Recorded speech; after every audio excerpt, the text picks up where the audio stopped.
Pues estamos en un nuevo episodio del podcast que te trae Tigo Business, orientado para esos empresarios y esas pequeñas empresas que siempre buscan estar actualizados en temas de ITs. Y hoy vamos a hablar de un tema que siempre genera mitos, lo que es la ciberseguridad. Y hoy vamos a tener una invitada de lujo que nos va a enseñar y nos va a explicar cómo prever todos los casos de ciberseguridad y cómo blindarnos para proteger tu negocio. Y hoy tengo una novedad, un tema que siempre está en tendencia, que es el tema de la ciberseguridad, y por eso me acompaña Miriel Medina. ¿Cómo estás, Miriel? Muy bien, gracias, Esperanza. Mira, Miriel, hoy estamos aquí en un espacio donde siempre nuestros emprendedores tienen esa duda: ¿qué sucede con la ciberseguridad y con las empresas pequeñas? Siempre hay mitos, siempre hay dudas. ¿Qué pasa con la ciberseguridad y estas pequeñas empresas? Cuéntame un poquito.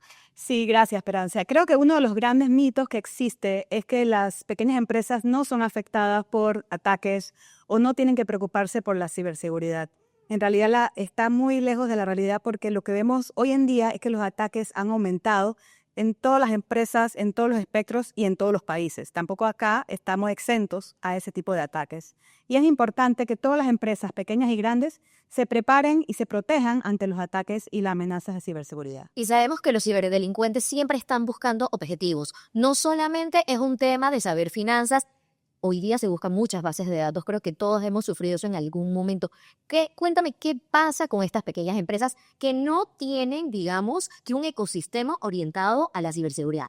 Así es, muchas veces pasa que en estas pequeñas empresas no hay personal dedicado al tema de ciberseguridad o de IT, o son personas que comparten sus funciones con otros temas. Y lo que pasa es que los ciberatacantes saben que las ciberempresas de ese tipo están propensas a los ataques, y por eso las atacan con más frecuencia. ¿Y qué es lo que buscan? A veces buscan, temas de fraude, robar información o robar dinero de estas empresas que han logrado a través de su ganancia o de sus ventas. O incluso a veces lo que buscan es dañar la reputación de la empresa. O sea, que no es solo un tema de robo, de fraude, sino que también hay que cuidar la reputación de la empresa, que obviamente eventualmente nos impacta en las ganancias de la misma. Y dime algo. Sabemos que las pymes obviamente tienen una diversificación muy amplia. ¿Qué rubros dentro del ecosistema de las pequeñas, medianas empresas se ven más afectadas? ¿Qué sabes tú que hoy día podemos decir, bueno, este es el grupo más propenso siempre a tener el seguimiento de estos ciberdelincuentes? Claro, creo que las más propensas son las empresas que ganan por algún medio digital, ya sea que tengan una venta en línea, una página web o una compra a través de WhatsApp o de Instagram, por ejemplo, redes sociales, ya que ellos saben que esas empresas están publicadas en Internet y que su información de contacto, sus nombres de las personas que trabajan es muy conocida. Entonces, así fácilmente los atacantes adquieren la información necesaria para llamar, haciéndose pasar por un cliente o por un proveedor, y obtener información y o obtener algún tipo de beneficio económico de la empresa. Y dime algo, ¿cuáles son esos principales casos que podemos decir, esto es lo que sucede cuando un ciberdelincuente ataca una empresa pyme? Cuéntanos un poco, porque yo creo que todos los que nos están viendo y nos están escuchando, porque como saben estamos en todas las plataformas digitales, están interesados siempre a conocer o cómo prever. Entonces, muéstranos un caso simple de cómo llega un ciberatacante a un tipo de empresa como esta. Perfecto. Justo lo que mencionas se llama vector de ataque. Vector de ataque es la forma como un atacante justamente consigue lograr su objetivo. Este vector de ataque más común, esto es frecuente en todo tipo de empresas, es el correo electrónico. Todas las empresas cuentan con una cuenta de correo electrónico, ya sea específica de los colaboradores o una principal de la empresa, y a través de ese correo electrónico llega un mensaje fraudulento indicando que necesitas cambiar tu contraseña o necesitas acceder a este enlace rápido, o si no tu cuenta de banco te la cierran. Esos son el tipo de ataques que ocurre. El segundo ataque más frecuente es las llamadas. Por medio de llamadas o por chats, digamos todo por los medios móviles, una persona puede recibir una amenaza o alguna causa que le lleva al fraude. Digamos que secuestraron a alguien o que tienen la información y que la van a develar si no dan dinero sobre ese tipo de chantaje.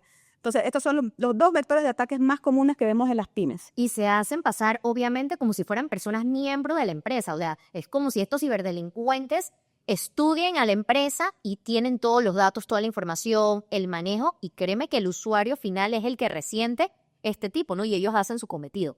Dime algo, ¿cuál es el filtro que debe tener un empresario? Y busquemos un ejemplo de una pyme de 4 a 5 personas, colaboradores, que muchos dicen, no, mi empresa es muy chiquita, pero yo no necesito esto. Yo creo que todos tenemos que eliminarnos ese mito. O sea, todos tenemos que prever y los empresarios los invitamos a que conozcan cuáles son los pasos necesarios para evitar estas situaciones. Tal cual. Hay herramientas tecnológicas, por supuesto que existen firewalls, existen otras herramientas que pueden, digamos, mitigar el tema de los ataques, pero diría que la primera recomendación es la persona, o sea, el filtro es la persona que esté consciente de que cuando recibe un correo electrónico que quizás la dirección no la reconoce o quizás viene con algún mensaje de alerta, todos estos mensajes vienen con temas de urgencia, el sentido de urgencia. Tienes que hacerlo en los próximos 15 minutos o algo malo va a pasar.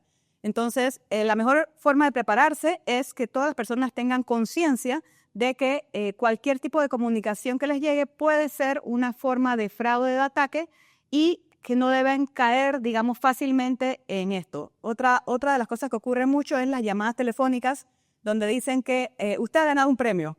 Entonces, como que de repente sospechar un poco de que No usted eso no, usted verifique siempre que sea el nombre de la empresa, que sea el correo directo. Yo creo que todos tenemos que tener conciencia que hay que revisar siempre ese correo, porque si no, entonces uno cae a dando ese clic, porque eso es lo que hay que evitar, ¿verdad? Todos. Y todos hemos caído en realidad alguna vez porque el ciberataques no es cuándo o si te atacan, es cuándo te atacan. En realidad es un negocio tan rentable, incluso ya ha llegado a ser el negocio malicioso más rentable del mundo, Wow. lo cual causa que obviamente sea muy atractivo para los delincuentes y lo utilicen para obtener sus ingresos. Y es como mencionas, es algo que no para. O sea, todos los días, a toda hora, hay conexiones de ciberatacantes tratando de entrar en el escenario que estamos hablando de empresas pymes como también empresas grandes. Sabemos que el tema de salud, el tema de la banca son los principales objetivos muchísimas veces. Todo el tema gubernamental que también se ve afectado. Pero en este escenario, vamos de vuelta al escenario de las pequeñas empresas. Digamos que yo tengo un salón de belleza y yo le ofrezco a mis clientes un Wi-Fi abierto. ¿Qué pasa en esa red? ¿Qué pasa con ese acceso de contraseña? ¿Y qué pasa también con esa conexión? Claro, no, y es un escenario muy común el que mencionas, Esperanza, es bueno que lo sepamos todos. Okay. Las redes abiertas son inherentemente inseguras. Entonces, la primera recomendación que si tienen una red Wi-Fi para dar servicio a sus clientes es que pongan algo básico como una contraseña, ¿ok? Esto va a evitar que personas primero estén usando el recurso sin realmente ser cliente, pero también va a ser más difícil que un atacante, digamos, pueda acceder a la información por ahí, ¿no? Y no podemos poner esas contraseñas 1, 2, 3, 4, 5, ¿no? Exacto. Sí. La política de contraseñas, ahora que lo mencionas, es súper importante, no solo con la complejidad de la contraseña, como tú bien mencionas, sino con la frecuencia con la que las cambiamos, ¿no? Ok. Entonces, a veces ocurre que por tema de conveniencia, bueno, no, que no soy bueno recordando contraseñas, mantenemos la misma contraseña, ¿no? Pero pensemos por un segundo y en este momento los invito a todos a pensar, ¿cuándo fue la última vez que cambiaron la contraseña de su banca en línea? Exacto, todos quedamos como que... Y no solo eso, la contraseña del correo electrónico personal de uno. Tal cual. Que créeme que uno creó ese email hace tanto tiempo y uno lo sigue usando y hasta a veces muchos pecamos, y me incluyo, que la repetimos en muchas cosas, ¿no? Así y eso es. está mal. Tal cual. La política de contraseñas, el tema de la frecuencia, el tema de la complejidad y el tema de reutilizarlas son altamente no recomendadas. Y lo que se busca siempre es que sea una contraseña única para los diferentes servicios. Se entiende que es casi que imposible recordarlas todas.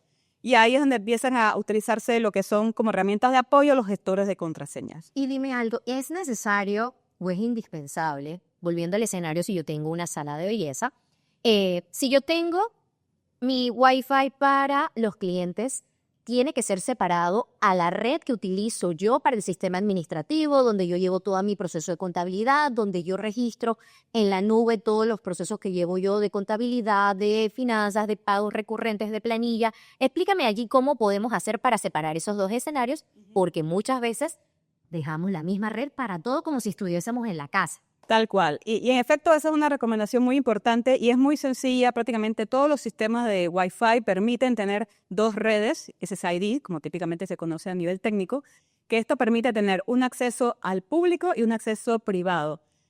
Primero, como justamente mencionas, separamos el tráfico de tal forma de que no se confunde algo que es navegación por entretenimiento con navegación importante para la empresa. Segundo, podemos poner reglas diferentes, podemos poner restricciones para la que es pública, para que no se consuman todo el ancho de banda, si es por el usuario, un usuario válido. Claro. Y que el ancho de banda esté reservado principalmente para temas de negocio, para que no me afecte mi negocio, claro, ¿no? O mis puntos de venta, o toda la información crítica que está pasando por ahí. Y tercero, de esa forma yo también evito que un hacker pueda establecer una sesión directa a mis servicios o mis servidores internos, de tal forma que pueda obtener información no deseada. Y quiero preguntarte, ¿cómo yo, dueña de un negocio que estoy empezando, que estoy previendo, como dices, temas de mantener mi seguridad digital bien, tratando de llevar mis redes sociales de manera bien, que porque por ahí también ingresan ciberdelincuentes, ¿cómo yo puedo saber que estoy siendo atacada? ¿Cuáles son esos escenarios que a mí me pueden dar una señal como que esto no está bien, se está afectando mi clientela, me estoy afectando yo? ¿Cómo ya yo puedo saber de que en verdad estoy siendo blanco de un ciberdelincuente? Claro, no, esa parte es muy importante también y creo que se ve a veces en cosas un poco pequeñas. Uno dice, oh, el tráfico está lento o mi internet está lento, como dice típicamente las personas. Claro. Eso puede ser causado porque alguien está tratando de atacar de forma, lo que llaman un ataque de fuerza bruta, Ok. para obtener información de la empresa. Manda un pocotón de información de tal forma de que en alguna contraseña que mando se abren los sistemas. Okay. Entonces, si la red está lenta, si de repente empiezo a ver movimientos o transacciones raras en mis cuentas de banco, por ejemplo, una transacción de $1 y después desapareció.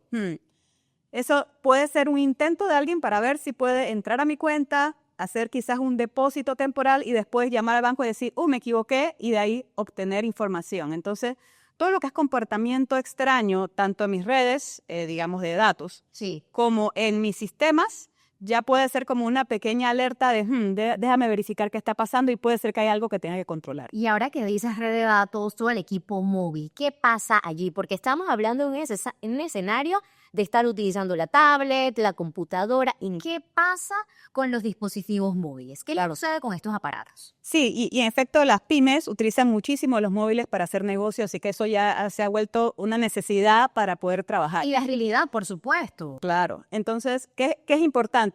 Muchos de los fraudes ocurren, o muchos de los intentos de fraudes ocurren por las redes sociales y particularmente por WhatsApp, que obvio lo necesitamos, no es que podemos dejar de utilizarlo por el negocio. Entonces, ahí la recomendación es, si uno ve mensajes que vienen de fuentes extrañas solicitando información que no es común que soliciten, como que tener ahí como la pequeña señal de alerta, ¿no? Y una de las cosas más comunes en WhatsApp es el robo de la identidad. Y creo que todos hemos escuchado en algún momento a alguien que, me hackearon mi WhatsApp, ¿ok? Me hackearon mi WhatsApp y ya, si llega un mensaje de alguien, repórtelo o no le contesten. Claro. Entonces, ¿cómo evitamos justamente que eso se llama robo de credenciales o robo de identidad? Que alguien tome mi identidad y empiece a escribirle a mis contactos como si fuera yo. ¿Cómo lo evitamos? Subiendo un poquito el nivel del WhatsApp. El WhatsApp inherentemente funciona con el celular, todos sabemos cómo uno se registra inicialmente, pero habilitando lo que llama segundo factor de autenticación, logramos mitigar de manera importante el robo de identidad. Que de eso también funcionan los correos, ¿cierto? Así es, tal cual. Este concepto de segundo factor de autenticación funciona en los correos, en las redes sociales en general, WhatsApp en específico.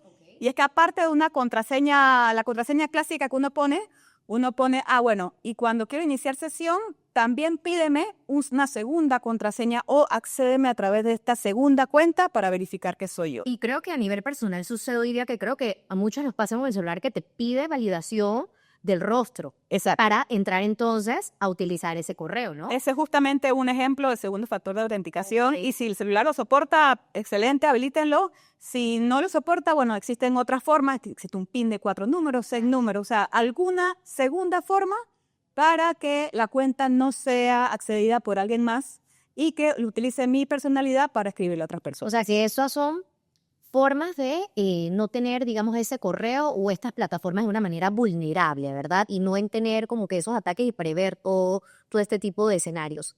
Vamos con una parte que yo sé que a muchos, y no solamente a los pymes, sino también a medianas y grandes cuentas, cuando hablamos de ciberseguridad, pensamos que esto tiene que ser un plan a gran escala y económico.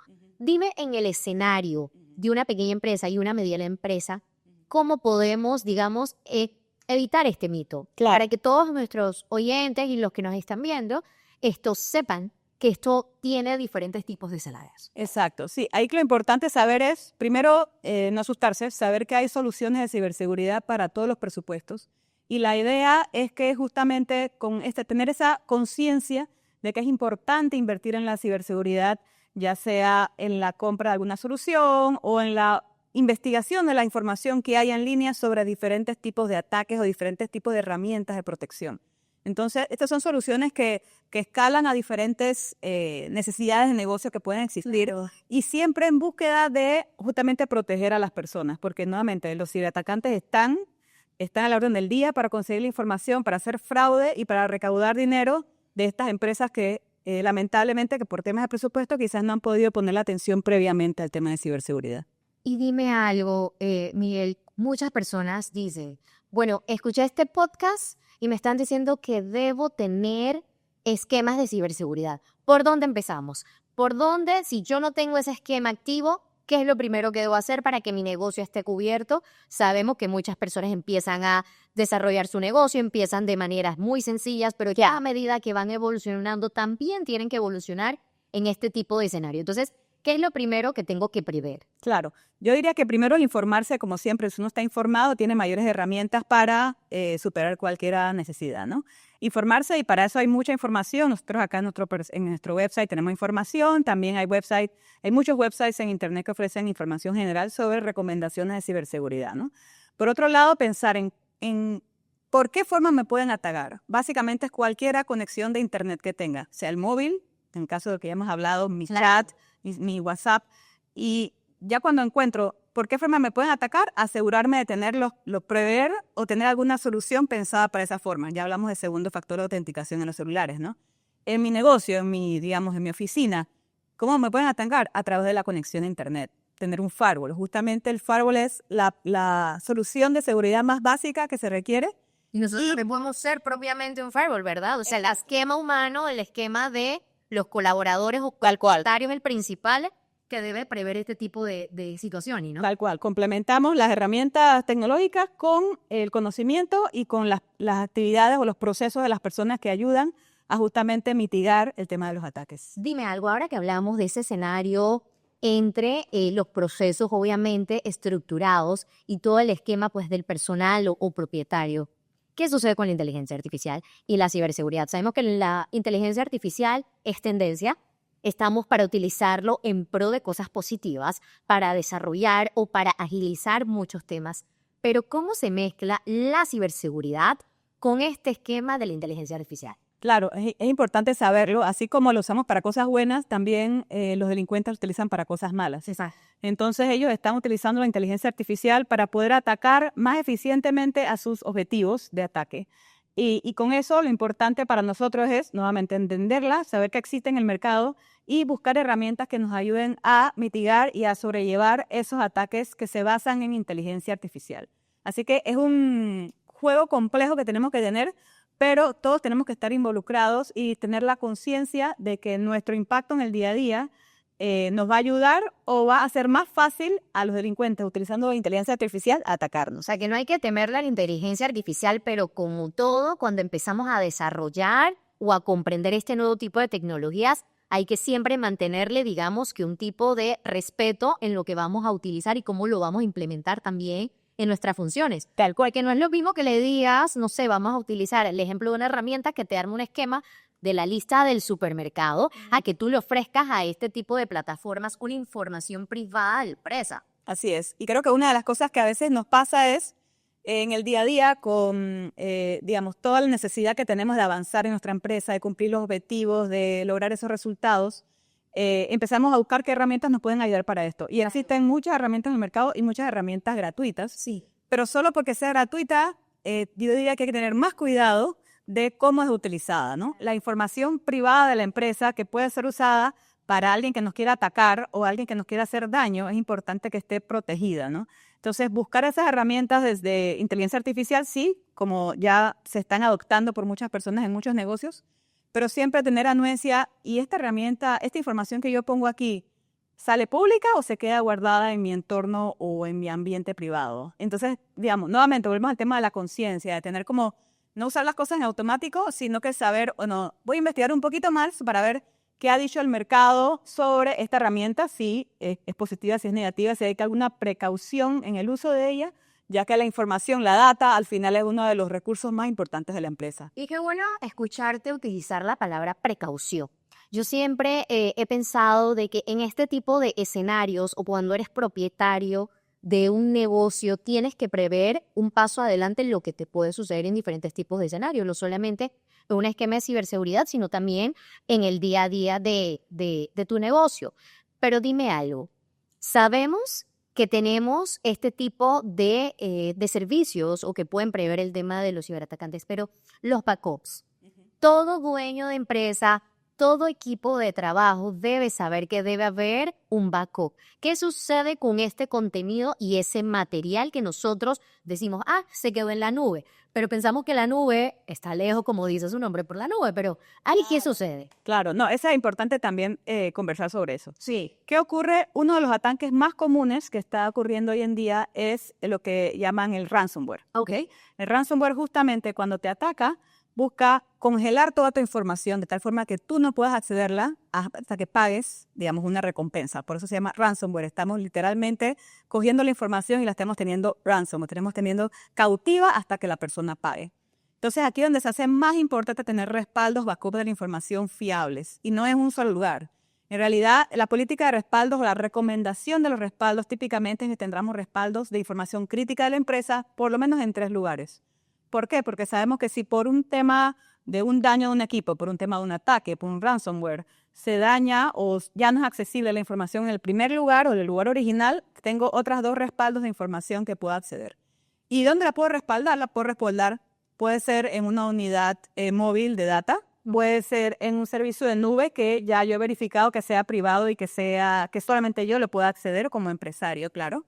Pero lo importante es tener esa conciencia de hacer respaldos de la información en medios seguros para que justamente, dado un ataque o un daño en mis sistemas, pueda obtener de vuelta la información.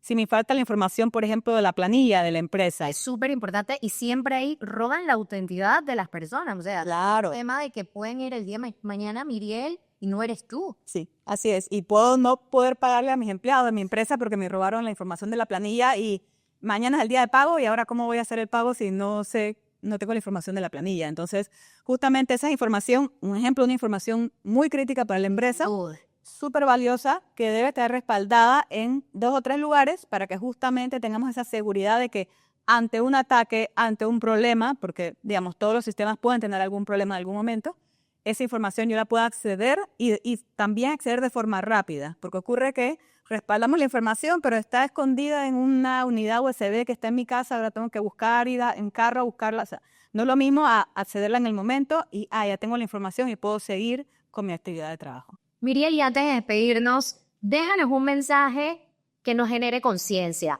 para que todos sepamos cómo blindar y estar pendientes en este esquema digital relacionado a la ciberseguridad. Yo diría que el mensaje principal es mantenernos informados. Siempre que tenemos el conocimiento y la información, tenemos mejores herramientas para justamente superar estos problemas o estos ataques que podemos tener de ciberdelincuentes. Lo importante aquí es el firewall eres tú. Siempre el punto de ataque principal por lo que llegan los ataques justamente son las personas. Y si las personas tomamos conciencia de las acciones que tomamos, de las herramientas que tenemos para protegernos, y de evitar caer en esquemas que nos buscan algún tipo de fraude, vamos justamente a protegernos de este tipo de ataques. Y gracias a todos por estar aquí, escucharnos y vernos a través de las plataformas donde está este espacio orientado para todas las pymes, para todos esos pequeños y medianos empresarios. Y recuerden estar pendientes al siguiente contenido que vamos a tener en los próximos episodios.